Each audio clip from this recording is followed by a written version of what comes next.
Hello everyone, my name is Bob, welcome to my home. I'm so glad you're here. This is my dog, Michael. Say hello, Michael. Woof. Make yourself at home, you're not allowed to leave. My beautiful wife has prepared a delicious dinner for us.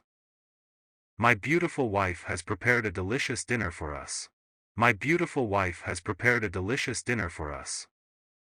Sniff, sniff, sniff, I'm gonna faint from how good that smells. Come on, Michael, let's eat. Dad, my name isn't Michael, it's Michelle. You're acting weird and I'm hungry. Are you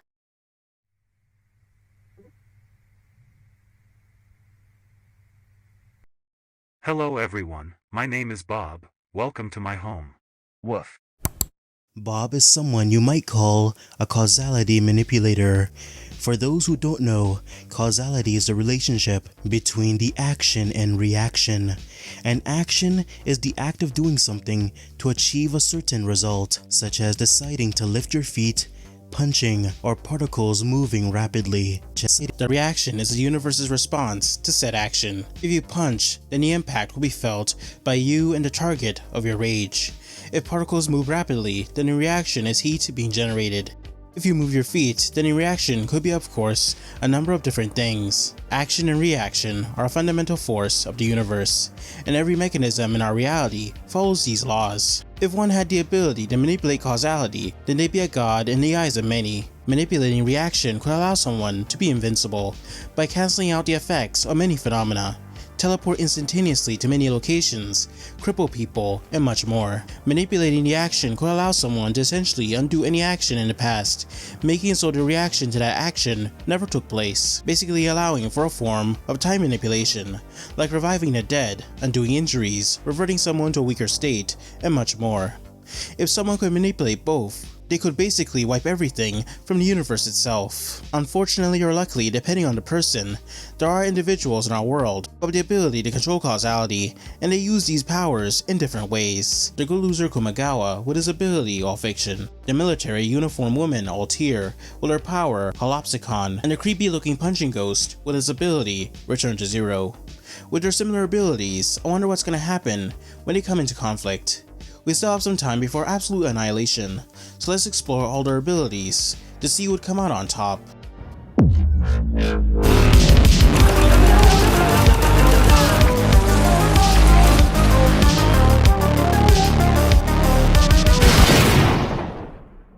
すべての色をなかったことにした。使える色がなくなれば、色使いというスキルもなかったことになるよね。でも大丈夫。たとえこの世から色がなくなったところで、女子のパンツの色気は永遠のものだ。Kumagawa technically has three abilities: all fiction, bookmaker, and imagination manifestation. Let's discuss all fiction first. The primary ability of all fiction is the power to erase anything from reality. This includes both tangible and intangible things, such as physical objects, injuries, memories, and even concepts. Kumagawa can make anything into fiction, effectively erasing it from existence. If he turned cats into fiction, then they never existed. If he turned speech into fiction, then everything would become mute, as the concept of talking no longer exists. Kumagawa's all fiction can be used on him as well, giving him a ton of benefits. When Kumagawa is damaged through weapons, physical strikes, or any other abnormalities, all damage inflicted upon him will be turned into fiction, basically healing Kumagawa and making it so he was never damaged at all. Even his clothes are restored, so in essence, Kumagawa is invincible. No matter how fast or powerful you are, the attack will be turned into fiction, undoing its physical and mental effects. The power will still be active even if Kumagawa is killed, as all fiction will simply revive him every single time. Whether or not he was pumped full of bullets, his head was removed from his body, or if he was disintegrated, Kumagawa can even control when his ability kicks in, so he can revive himself even weeks after he dies. Kumagawa does not just erase his damage by any inanimate object, phenomena, or concept in the universe. He erases presence, making him practically invisible. He erased the keyhole from a bomb. He erased the concept of color from the universe, which turned the world into black and white. He erased the concept of sound having to travel, which gave him the ability to hear people who aren't anywhere near him. All fiction can affect the bodies of others as well, such as when he healed the injuries of others, or when he erased a person's eyesight without even touching them. And hell, Kumagawa even stated that he could accidentally destroy the world if he thinks about it too hard. All fiction can do all this because he's not simply removing the cause from the effect or the effect from the cause, he's just outright erasing both concepts, making it so the actions or concepts never existed in the eyes of the universe. So the universe basically rewrites itself to explain the absence of certain fundamental elements, such as when the sky turned red, to compensate for the color blue being erased. That's why Kumagawa cannot bring back things he erases. If the things never existed, then how could you possibly bring them back? It's like trying to bring an entirely new concept into the universe, which Kumagawa can't do. Well, until he gained the powers of non-fiction and April fiction. One allows Kumagawa to put a time limit on his erasure, which restores them after a certain amount of time, and the other can bring back things he erases by basically undoing his past actions. This new application of his ability allowed him to erase someone from existence, and then bring them back after a couple minutes. Alright, Kumagawa can even erase characters from existence using all fiction, so most of the time, he doesn't even need to fight you. 僕の記憶が確かならこんな風に彼女はねじ伏せられていたはずなんだけどな。 Kumagawa's second ability is Bookmaker, an ability which allows him to nerf an opponent down to his level in terms of speed, strength, willpower, intellect, and spirit. So no matter how powerful you are, once pierced by Bookmaker, you'll be brought down to Kumagawa's level in every way and be forced to compete with him in a battle of hands. Most of the time, those hit by Bookmaker are meant to lose all sense of fighting spirit, making it so they won't fight Kumagawa in the first place. So once you're hit by Bookmaker, you're pretty much screwed, no pun intended. And Kumagawa can now easily lose the fight. Bookmaker can even steal away your abilities for upwards of 300 years. Ajimu Najimi, a being who had 12 quadrillion different abilities, had all of them nullified when pierced by Bookmaker. It took her 3 years to remove most of them. Remember, Ajimu is basically a god who can create universes, destroy universes, and control causality to the same degree, transcend the book itself, and literally destroy it with a thought. And even she couldn't overcome Bookmaker easily. Kumagawa's final ability technically can't be considered an ability, but basically Kumagawa can force his willpower and imagination onto the world. Kumagawa uses this to create semi-physical structures. This is how Kumagawa creates his screws, which come in many shapes and sizes and have a variety of applications. They're mostly used as a melee weapon in battles, but Kumagawa often uses them to pin enemies and allies to walls. Kumagawa can create a huge number of these screws for different purposes, like creating platforms to walk on, or trapping foes in a cage-like environment. The screws don't really travel through space, but instead teleport inside a target, even if Kumagawa doesn't move a muscle. This makes them incredibly unpredictable, borderline impossible to dodge, and automatically allows them to bypass their ability. This is especially dangerous since they act as a medium for Bookmaker's power nerfing ability. Kumagawa often uses their sheer numbers and teleportation ability to immobilize dozens of people at the same time, without effort. Despite everything though, the screws don't actually inflict any damage on a target, which makes sense since they technically aren't real objects and simply a physical manifestation of his imagination. He also used this ability to create a sword-like structure, but it was quickly destroyed. However, this ability combined with his two others makes Kumagawa incredibly formidable and shakes even perfect people like Medaka to their core. 熊川メダカちゃん久しぶり僕だよ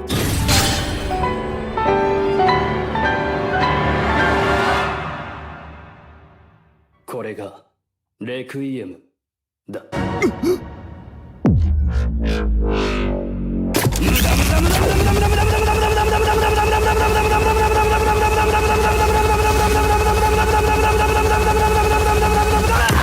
Girono Giovanna in his stand to go to experience his signature ability is the power to control life energy. A variety of things can be done with it, but Girono mainly uses it to infuse life energy into inanimate objects. Once this process is complete, that said inanimate object will transform into a living organism. The life form that gets created is decided by Girono himself, and what he creates not only looks identical to the original animal, but also exhibit all their behaviors and characteristics, such as the deadly poison of a snake. Girono can also create a variety of plants with different characteristics, like poison ivy, thorns, and deadly acids. The life forms also grow and shrink in size, depending on what Girono puts life energy into. The animals he creates' main goal is to return to the object or original area they were born out of, and they will slowly make their way there. The life Girono creates with Gold Experience is kinda like a paradox. They are living and dead at the same time, and thus attacking them is like attacking a distortion in the world's laws. What I'm trying to say is, animals are invincible from all forms of damage. Not only will they be unaffected by the attacks, but the power of the attack will be reflected back onto you, damaging you in the process. Girono can heal injuries and create full-on body parts that function just like the originals. In fact, Girono can outright revive the dead, granted if their souls are still clinging on. And finally, Girono can infuse a ton more life energy into a target, which can have two different effects. A large dose can cause someone's senses to become so heightened that the world is basically in slow motion, but their bodies can't keep up with the increased processing power, leaving a target frozen in time, helpless while their bodies are pummeled. And second, overdosing a life form with life energy will rapidly age them as they go through their entire life cycles in seconds.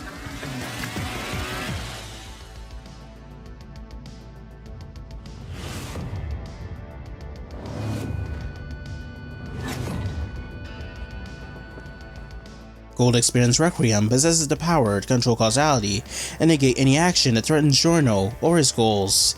The ability to control causality essentially means that Gold Experience Requiem can alter the outcome of any event, making it an unstoppable force. When an action is performed that threatens Girono or his goals, Gold Experience Requiem can activate its ability, Return to Zero, which in a way resets time to the point where the action has not yet occurred. This means that any action taken by an opponent can be erased, and the events leading up to that action can be changed. It doesn't matter how powerful or fast an attack is, any and all stand abilities will be nullified. Every action has a reaction, and every reaction has a root cause. Gold Experience Requiem simply returns everything to their root cause, even if it's determined by fate itself. This ability is not limited to just one action either. Gold Experience Requiem can reset time multiple times on even inanimate objects that pose no threat to Girono, creating an endless loop of reset events until it achieves its goal. The stand status sheet states that GR resets actions based on willpower, so the more you try to fight against Girono, the worse the resets get. The only way to end the madness is to stop getting in Girono's way. Hell, this only really applies to those who have the capacity to remember being returned to zero. Gold Experience Requiem functions like a reverse of King Crimson. Instead of skipping actions, it undoes them, and the memory erasure that occurs with King Crimson will also occur with Gold Experience Requiem, dooming foes to repeat their fated actions. Diavolo's stand allowed them to remember erased time, so that in turn allowed them to remember getting returned to zero. This ability to undo actions perfectly explains the death loop. Essentially, Diavolo is teleported to random locations. Within the locations, a series of events will occur where Diavolo is killed in slow or instantaneous ways. However, that's when Return to Zero kicks in and resets Diavolo to a new location right before the moment of death. This process seems infinite, so Diavolo may experience this death loop for eternity, so in essence, he'll never reach the truth. All this makes you question just how far GER's control over time and space goes. Let's not forget these question marks on the stand stat sheets. Almost every stand we've seen throughout the series has some sort of ranking related to all aspects of their power, which gives us a good idea of what they're capable of, but Gold Experience Requiem doesn't seem to have any, so there's only one possible explanation. That would mean that GER can outspeed and outpower every stand in the series. So not only can you not touch GER, but it's basically impossible to beat it in a physical brawl. 3度目は言わせないでくださいよと頼んだはずだ。何度も言わせるってことは無駄なんだ。無駄だから嫌いなんだ。無駄無駄。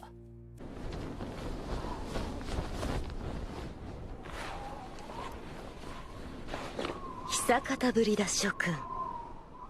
艦隊の用意は十分かな? Altair from the very beginning has always been a cut above other works of fiction. For one thing, she gained full awareness of her nature without the help of magic or anything supernatural. Using this higher level of awareness, she used her random mess of abilities to transcend her own book and enter the real world. Not only that, because she was in the real world, the source of all fictional works, it acted as a bridge, allowing her to enter other fictional worlds as well, giving her the ability to interact with the characters within and force them into the real world as well. Like I alluded to earlier, this is all possible thanks to her strange powers. Altair's signature ability is Holopsicon, a power which allows her to control the fabrics of creation in different ways. It typically comes in the form of a violin that Altair plays with a Tommy gun. And no, she isn't making absolutely fire music with it.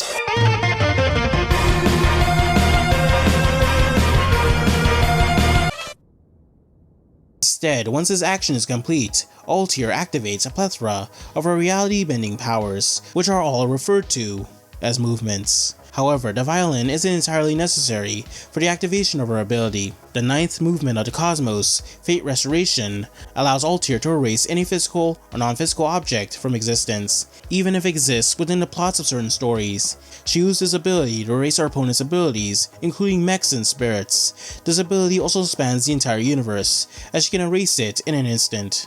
The 3rd movement of the Cosmos, the Representation Exposition, gives Altair the power to change certain plot elements of stories, such as what an opponent's weapon was made of, or forcefully hijack bodies. She typically uses this to turn an enemy's attacks or an enemy themselves into flower petals. The 13th movement of the Cosmos reverts those affected to how they were at the beginning of their stories, so any plot-based skills, powers, memories, appearances, and more they didn't have at the very beginning will be instantly erased. The 12th movement of the Cosmos, Factor Mimic, allows Altair to create a clone of her opponents. They come with all the same abilities and physical capabilities. Altair can then remotely control them. The 14th movement of the Cosmos, the Vicissitude of Fortune. Altair basically becomes invincible by reversing the principles of cause and effect.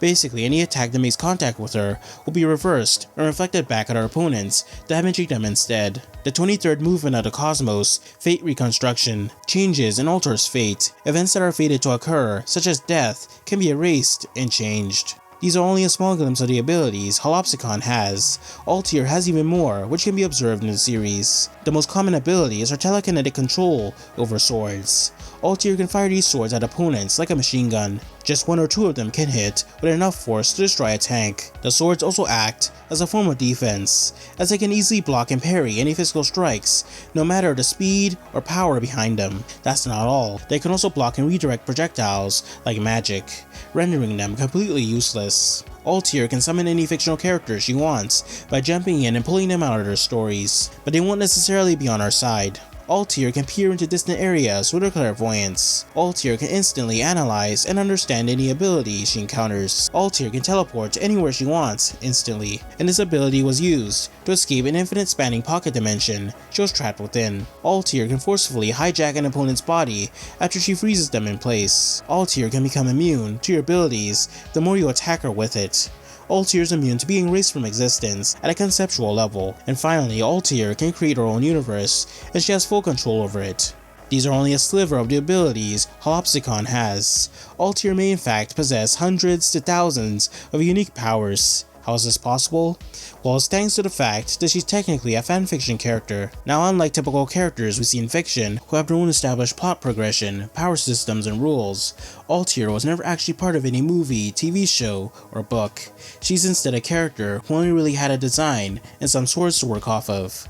As a result, there's no definitive abilities she possesses. However, due to this unique nature of belonging to no story, that means anyone can make up a power, rule, or backstory, which technically becomes an aspect of our non-existent canon. It's sorta like how the internet can give names and accepted backstories to images with little to no information about them. Altair is a similar type of existence, with fanfiction posts, fan art, fan games, and fan animations from multiple forums and other social media. Each one showcases and invents a new aspect of our character, which then carries over to other fan-made projects, and so on forever. This means Altair will inherit and gain any characteristic these fan-made projects give her, whether it be a new broken ability or weapon. This applies to even meaningless visual effects and props she happens to hold. All these combined makes Altair an absolutely unstoppable force which no one can hope to overcome. The only limits to her existence is quite literally your imagination. 今は差し当たって編成上浮いてしまった残り1回の放送枠をどう埋めるかというのが問題なんだぜ。まあ僕がこのまま30分おしゃべりを続けるというのもありなんだが、やはり今は彼の話をしよう。I'll just come out and say it. Gold Experience will get stomped by Altair and Kumagawa. First of all, the animals Girono creates will be useless fodder that will get erased the instant they are summoned. At most, Altair and Kumagawa will get damaged by the damage reflection if they attack them physically, but at the same time, the damage will just be erased. Same goes for any technique Girono can use his life energy for, like rapid aging and overloading senses, as those effects will be undone by all fiction and Holopsicon. GER would be Girono's only hope of winning. With it, Girono could revert all of Altair's actions, preventing her from using most of her abilities. Return to Zero can also easily defeat Kumagawa, as Bookmaker will be unable to pierce the stand, and once Kumagawa is trapped in a death loop, it's pretty much over, as that's one of all fiction's few weaknesses. However, there's a problem with both these scenarios. Starting with Altair, the 13th movement of the Cosmos, Outline Origin, would automatically revert GR back to base gold experience, since the ability revolves around her erasing all her opponent's buffs. This wouldn't trigger Return to Zero either, since it doesn't really count as an attack. It causes no physical or mental harm. The 14th movement of the Cosmos, the Vicissitude of Fortune, would also make Altair invincible, making GR's immeasurable stats useless. For Kumagawa, he likely wouldn't even get killed by gold experience, since he would likely turn all damage inflicted upon him into fiction. All he'd have to do is turn the concept of stand arrows into fiction, thereby erasing any stands that resulted from them, including GER. Again, this wouldn't be considered a direct attack towards Girono, and thus would not be recognized by Return to Zero. I keep alluding to this because GR was unable to stop the time acceleration from Pushi's Made in Heaven. This is likely because Gold Experience Requiem cannot stop attacks unless it was directly geared towards Girono. There's also the question of if Gold Experience Requiem can even force them into a death loop. Altair was able to escape an infinite spanning pocket dimension in seconds, took control of another dimension which was bound by fate, and came back from being erased conceptually twice. The death loop would be painfully easy for her to escape from. Kumagawa is even stranger. His soul is already bound to a limbo-like area in the form of a classroom, which Ajimu Najimi resides within. The death loop acts as a limbo-like area, but we can't really say Kumagawa would be ripped from Ajimu's limbo to GER's. Ajimu herself is a far more powerful being than Requiem, so it's quite unlikely that Return to Zero would overpower conceptual constructs made by her. So yeah, Kumagawa and Altair wouldn't have much trouble erasing GR, with Girono being taken out in the fight. The battle now comes between Kumagawa and Altair. The 13th movements of the Cosmos wouldn't exactly work on nerfing Kumagawa, since he had all fiction at the very beginning of the Medaka box story. But that isn't to say she'd lose. She in fact would win quite easily. This is due to her insane amount of abilities and hacks. Altair would be unaffected by existence erasure from all fiction. Her abilities would also be unaffected due to the sheer number of them she has.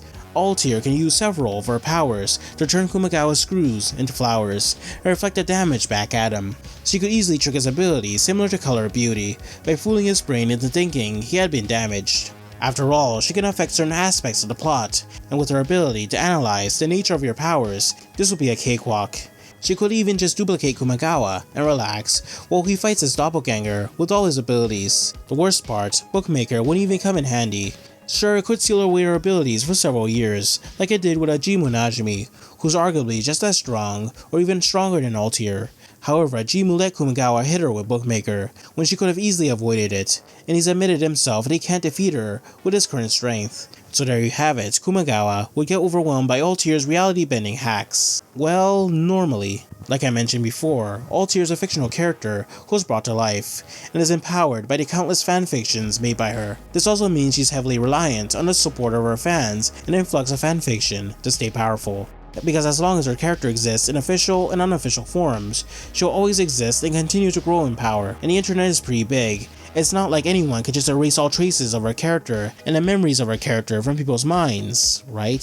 Kumagawa would have no problem simply turning the concept of her character into fiction. This would not only erase every piece of fan material that she appeared within, but would also erase her from the collective minds of everyone on Earth, both alive and dead. Altair herself wouldn't get erased, but all her powers and abilities would get erased, and she'd likely revert to her base power set. Remember, she's reliant on a public conscience. But what if Kumagawa erases her character from the internet and memories? This would make it so fanfiction of her abilities never happened, potentially erasing her abilities at the same time, making it incredibly easy for Kumagawa to nerf her with Bookmaker and proceed to dominate the battle. However, this is heavily reliant on whether or not Kumagawa is aware of her nature as a fictional character. If he does know, he could easily defeat her, but if he doesn't know, he'd easily get overwhelmed by her infinite number of abilities and hacks. So to recap, GER would get dog-walked by Kumagawa and Altair.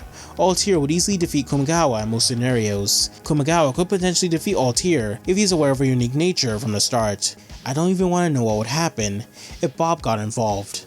So taking all their abilities and hacks into account, and mapping out the fight in my head, Altair dominates 95% of the time. Her nigh on infinite potential combined with her broken abilities just makes her far too powerful to deal with. Even if all fiction and Return to Zero were to activate, she'd have enough in her arsenal to make them utterly useless.